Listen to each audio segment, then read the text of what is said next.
বহুল চর্চিত শরীফার গল্প বাদ যাচ্ছে না সপ্তম শ্রেণীর পাঠ্য বই থেকে।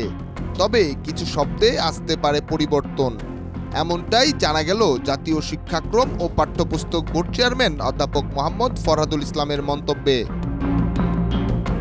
সপ্তম শ্রেণীর ইতিহাস ও সামাজিক বিজ্ঞান বইয়ের শরীফার গল্প নিয়ে প্রথম আলোচনা তোলেন ব্রাক বিশ্ববিদ্যালয়ের খণ্ডকালীন শিক্ষক আসিফ মাহতাব, যার শেষ পরিণতি হিসেবে খোয়া গেছে চাকরি। তবে এরপর আরও সরব হয়ে উঠেছিল ইসলামিক দলগুলো। সেমিনার থেকে সমাবেশ, সবকিছু করেই শরীফার গল্প বাতিলের দাবিতে সোচ্চার ছিল ধর্মীয় ভিত্তিক রাজনৈতিক দলগুলো। আর তার সঙ্গে সামাজিক যোগাযোগ মাধ্যমে শরীফার গল্প নিয়ে শুরু হয়েছিল ট্রল। শরীফার গল্প পর্যালোচনা করতে 5 সদস্যের বিশেষজ্ঞ কমিটি গঠন করেছে শিক্ষা মন্ত্রণালয়, যেখানে ইসলামী আরবি বিশ্ববিদ্যালয়ের উপাচার্য অধ্যাপক ডক্টর আব্দুর রশিদকে করা হয়েছে আহ্বায়ক।